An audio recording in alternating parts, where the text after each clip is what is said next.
If elected to replace Norm Dix, would you be in favor of repealing Obamacare? And where would you put that on your priority list? It made my palm card. Absolutely, the first thing I'll do is I'll try to get on the Appropriations Committee.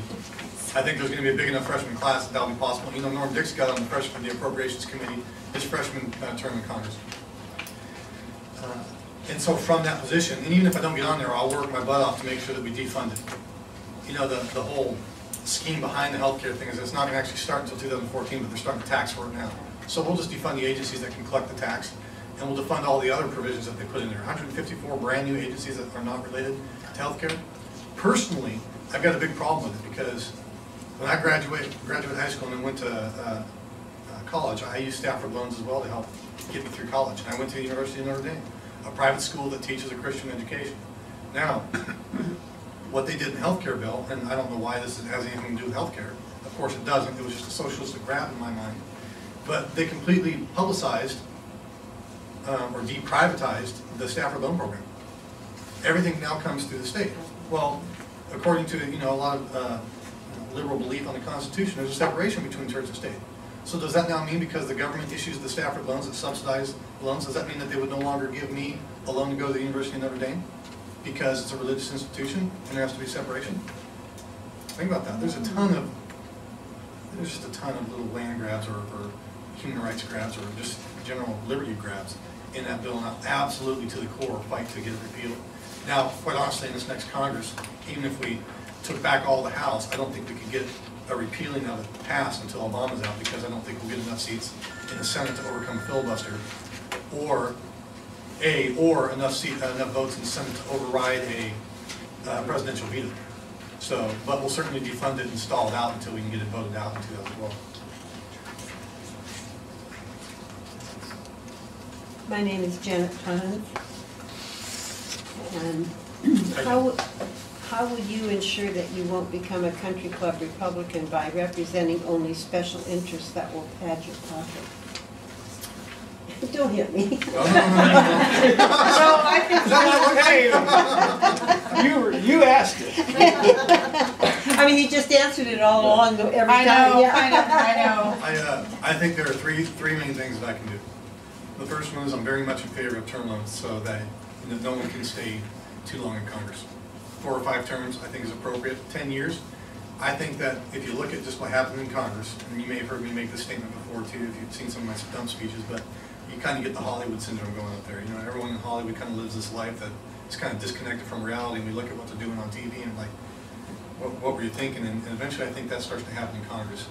At some point, because just by the nature of it, the high-paced lifestyle there, just the environment, eventually you get far enough removed from real-world events that's hard to connect with the people you represent. And I think about 10 years probably maxes that out. So even if I thought I was very, very effective still, I'm not sure that I'd still be qualified after 10 years. So I'd be certainly in favor of a constitutional amendment to put term limits on Congress. It works for the president. Now, the second thing that we can do is change the seniority system. Now, this is better. It's not better. It's a more easily achieved goal, and that is change the rules in Congress around seniority. So, and my rules around that would be after 3 terms, if you run for a 4th term and you get elected, you go back down to 0 seniority. Now, here's the logic behind that. Number one, most of the congressmen like Norm Dix and such that stay in there too long, they continue to get benefited because people want to give them money because they've accrued the seniority, so they know that they're going to get a bigger bang for the buck. Well, if you take the seniority away, you remove that play there, and also because you've got new people constantly coming up with seniority. And here's the general logic behind it, though. I'm trying to advocate to you that I'll be effective my freshman year in Congress, and I'll have 0 seniority in a seniority-based system. Now, after 3 terms, with all the experience, if I run for a 4th term, I should be, and I get in the 4th term, even with 0 seniority, I should be 1,000 times more effective with that experience behind me than I ever was when I first came in. So you would then implicitly know that if I was running and I wasn't going to have any seniority, you'd know that inherently I'm running because I think I can still be effective. So I like that rule as well, and I would certainly push for that. And quite honestly, I'm hopeful for that because I think there's going to be a big enough block of freshmen coming into Congress that we might be able to do something around that area. The final thing, and it's on the website, it's one of the core things that I think we need to do to make sure that we're effective in Congress is on a quarterly basis, and I can't tell you how many people inside the Republican Party or even in some of the people trying to advise me tell me you can't do this. You shouldn't make this statement. And I politely just say, okay, but I'm still going to make it. I will commit to coming back and engaging each county in this district on a quarterly basis per the goals that I set up prior to that quarter. So between November 3rd and the time that I'm sworn into office, I'll engage each of the counties once to set up a prioritized list of qualified, measurable goals that we're going to try to achieve in that first quarter.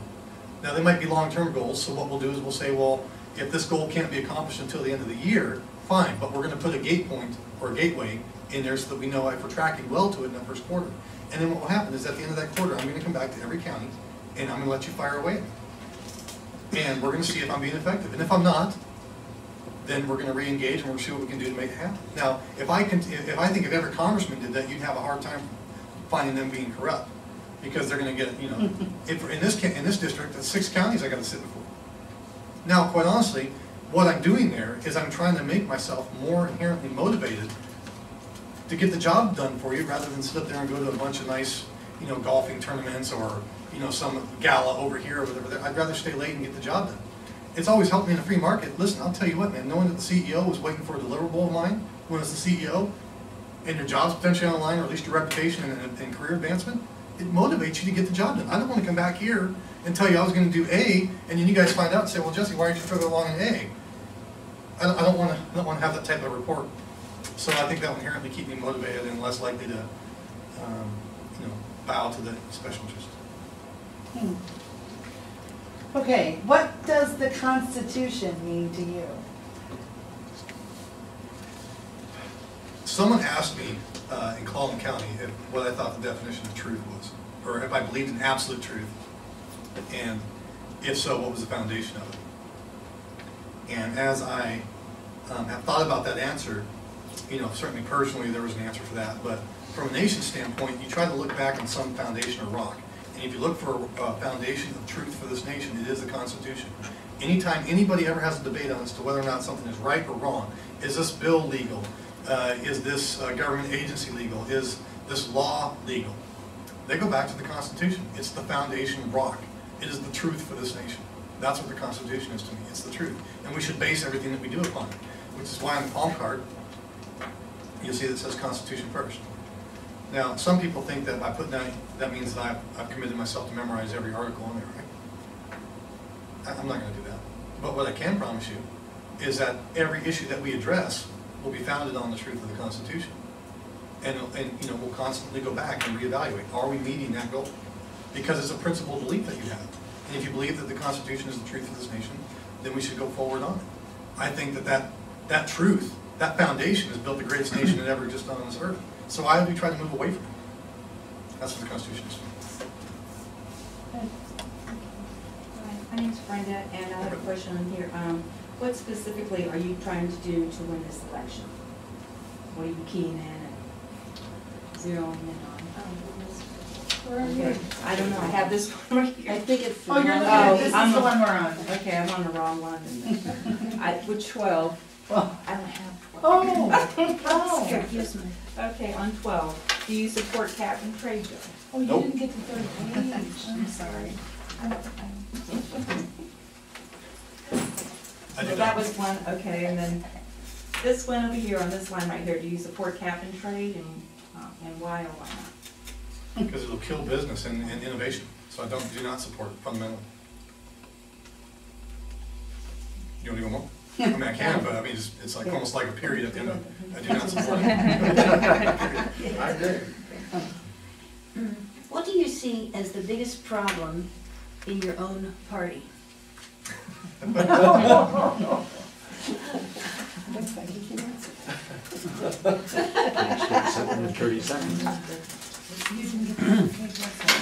Here's the problem with Congress as a whole, and specifically, I've seen this a lot in the party, and I won't name names, but when I first got going in this, you know, I certainly availed myself to a number of people that I knew that were involved locally in the Pierce County area, just trying to get my feet wet and seeing if they could guide me. And I then went through a process where I began meeting a number of people. And the general thought among the people that I was meeting was, oh, let's see if this kid has anything that could be, you know, useful in Congress, or whether or not this kid could be a potential candidate. And they thought that they were vetting me. Okay, fine, they probably were, but I was vetting them at the same time. And I've met a number of Republican people that I absolutely would never employ on my campaign, ever. Because they're so mired in politics without any other type of pedigree in their past. I don't think they have the qualities to innovate anymore. So, for example, I grab these glasses because I like to use it. In my mind, if you're in the investment world, or if you're in the information technology world, and you're looking at either some type of portfolio, or some type of investment, or some type of deliverable that you have to provide to somebody, you learn, if you're going to get very good at what you do, you learn to condition yourself to look at that object, whatever it is, from a number of different perspectives. Maybe you don't just look at the front of the house when you're looking to buy it. You try to go into it. You don't look at it from the front, look at it from the side and back. Well, you look at this investment, and the analogy I use is you learn to put on different pairs of glasses to look at something.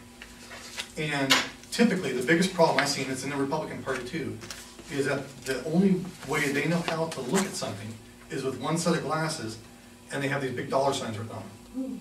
That's all they know how to do. And that's why Congress is so ineffective now. Well, the only solution, raise taxes. Well, okay, hold on. That's absolutely ridiculous. Everybody told me, by the way, this is a big beef of mine as well, well, they always say, well, we want to find these young, engaging, dynamic candidates. And then, I think I fit that mold, and then I step up, and then the first thing they say is, oh yeah, do you got a couple $1 million? Well, no, I'm young, engaging, and dynamic. I haven't made that much money. And it's like, and, but again, what were they doing? They were looking at it with these on. And they didn't steal themselves, and maybe they just haven't had the experience to learn, okay, you gotta take those down, move them aside, grab the next pair, and look at this as well. That's the problem with the Republican Party. They don't know how to do that. In the business world, you cannot afford to not do that. There's a double negative for you, but, right? You have to learn to condition yourself to do that. Now, so I'm gonna bring that perspective to Congress, and anybody that doesn't do that, I don't want them on my team. That's the problem with Republicans, the biggest problem I've seen. And quite honestly, it's the biggest glaring problem of the Democrats. They only know how to look at things, through a socialistic bent. But any Republican that says the only way to do this is have a lot of money, I don't believe I need $2 million to beat Norm Dix. Come on, man. First off, I'd be foolish to try to spend dollar for dollar with them. That'd be a foolhardy campaign. They'll always be able to get more money than me. So why would I try to do that? So I just kind of threw those glasses away right then and said, okay, there's the mountain. I still got to climb it. Let's figure out how to do it.